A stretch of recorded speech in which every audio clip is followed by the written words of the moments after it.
Você está pronto para entrar em território sombrio. Prepare-se, porque o que eu vou contar agora pode fazer você olhar para os cantos escuros da sua casa com outros olhos. Histórias reais, de arrepiar a alma. História 1. A Dama da Curva, o fantasma da BR-116. Há algo nas estradas desertas à noite que transforma a escuridão em um palco para o inexplicável. As luzes dos postes se tornam fantasmas distantes e o som do vento parece sussurrar segredos que nenhum ser humano deveria ouvir. Essa história aconteceu em 1988, na rodovia BR-116, também conhecida como a Estrada da Morte. Motoristas falam sobre avistamentos estranhos naquela região, mas nada se compara ao que ocorreu com Antônio, um caminhoneiro experiente que transportava carga pelo interior do Paraná. Era uma noite fria, e uma neblina espessa cobria a rodovia. Antônio, acostumado a dirigir sob qualquer condição, seguia seu caminho quando viu uma mulher de branco na beira da estrada, acenando. Ele não sabia explicar por quê, mas uma sensação gélida percorreu sua espinha. Ainda assim, parou. A mulher subiu na boleia do caminhão sem dizer uma palavra. Ela tinha os cabelos longos, o rosto pálido e olhava fixamente para a estrada. Antônio tentou puxar conversa, mas ela apenas sussurrou: "Tome cuidado na curva adiante." Pouco depois, Antônio olhou para o banco do passageiro e a mulher havia desaparecido. O coração dele disparou. Ele não estava perto de nenhuma parada ou posto de gasolina. A estrada era uma linha infinita de trevas. A curva que a mulher mencionou estava logo à frente. Antônio reduziu a velocidade.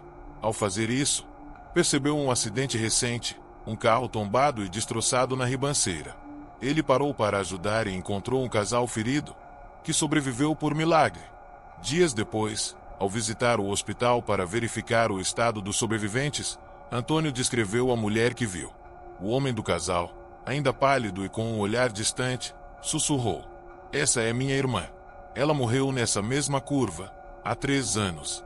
Dizem que até hoje, nas noites de neblina, motoristas veem uma mulher de branco na BR-116.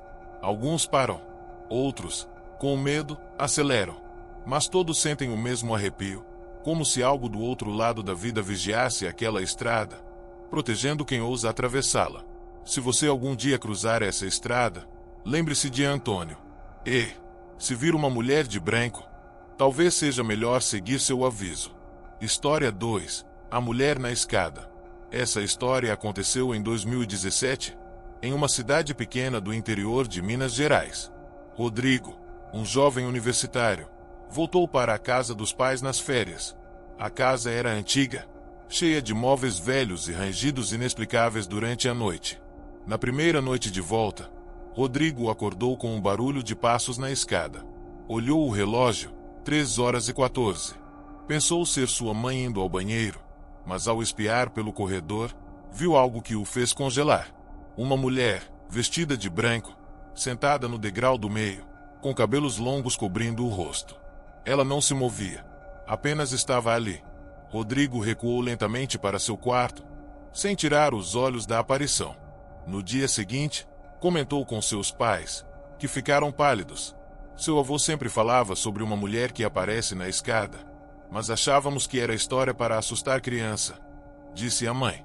Naquela noite, Rodrigo dormiu na casa de um amigo. A escada nunca mais foi vista da mesma forma. No entanto, 2 noites depois, Rodrigo foi obrigado a voltar para casa. Seus pais estavam fora, e ele teria que passar a noite sozinho. Antes de dormir, colocou um abajur no corredor para afastar a escuridão. Porém, às 3h14, o barulho voltou. Os passos ecoavam pela escada como se alguém subisse lentamente. O medo tomou conta de Rodrigo, mas ele reuniu coragem e saiu do quarto. A luz do abajur tremeluziu. Ao olhar para a escada, viu a mulher novamente.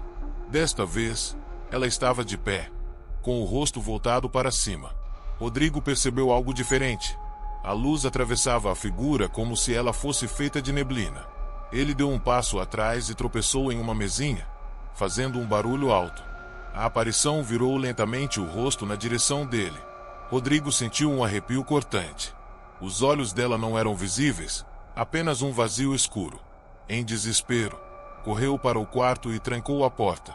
O barulho dos passos continuou até o amanhecer. Na manhã seguinte, ao descer para tomar café, viu pegadas de lama subindo a escada. O estranho é que naquela noite, não choveu. História 3. O quarto do hotel. Em 2019, Carla e o namorado foram passar um fim de semana romântico em Paranapiacaba, uma cidade histórica famosa por sua neblina constante. Alugaram um quarto em uma pousada charmosa, mas que exalava um ar estranho. Na segunda noite, Carla acordou com uma sensação de peso sobre seu peito. Ao abrir os olhos, viu uma figura escura no canto do quarto. Era uma mulher, com os olhos fixos nela. A figura murmurava algo incompreensível. Carla tentou acordar o namorado, mas ele não se movia, como se estivesse em transe. No dia seguinte, ao relatar o ocorrido para a dona da pousada, ela apenas balbuciou: "Vocês ficaram no quarto 304. Às vezes ela aparece." Carla nunca mais voltou àquela cidade. Na viagem de volta, Carla não conseguia tirar a imagem da figura de sua mente. Mas o pior ainda estava por vir. Ao chegar em casa, notou algo estranho em sua mala. Uma marca de mão, pequena e esbranquiçada, impressa na lateral do tecido. Ela tentou limpar, mas a marca parecia estar por dentro da mala, impregnada. Naquela noite, enquanto jantavam, o namorado de Carla mencionou algo assustador. "Você percebeu que desde Paranapiacaba, eu venho ouvindo passos em casa. Achei que fosse coisa da minha cabeça, mas ouço claramente toda madrugada." Carla arregalou os olhos. Nos dias seguintes, pequenos acontecimentos aumentaram a tensão. Objetos mudavam de lugar, portas se fechavam sozinhas. Certa noite, ao passar pelo corredor, Carla viu pelo canto do olho uma silhueta parada na sala. A mesma silhueta do hotel. Não havia escapado. História 4. O retrato na parede. Júlio se mudou para um apartamento antigo no centro de São Paulo. O lugar era perfeito, exceto por um retrato estranho na sala, que ele não conseguia remover. Era de um homem de terno, com um olhar severo. Nas primeiras semanas, Júlio notava que o retrato parecia mudar de expressão. Ao sair de casa, o homem no quadro parecia sorrir de forma sutil. Certa noite, Júlio ouviu uma risada baixa vindo da sala. Ao verificar, o retrato estava virado para o chão. Ele não o tocará. Chamou um amigo para ajudar a retirar o quadro, mas quando o removeram, havia uma mensagem escrita atrás: "Eu nunca vou embora." Júlio se mudou na semana seguinte. Porém, os dias que se seguiram não trouxeram paz. Mesmo no novo apartamento, Júlio começou a ouvir batidas na porta, sempre às 2h34. Quando olhava pelo olho mágico, nada estava lá. Uma noite, acordou com uma sensação de observação. Ao abrir os olhos, o retrato estava pendurado na parede de seu quarto, como se nunca tivesse sido deixado para trás. Se você gostou dessas histórias e quer ouvir mais, já deixa o like e se inscreve no canal. Não se esqueça, há sempre mais uma história esperando para ser contada, e talvez, para ser vivida. Um outro vídeo já está aparecendo na sua tela agora. Nos vemos lá.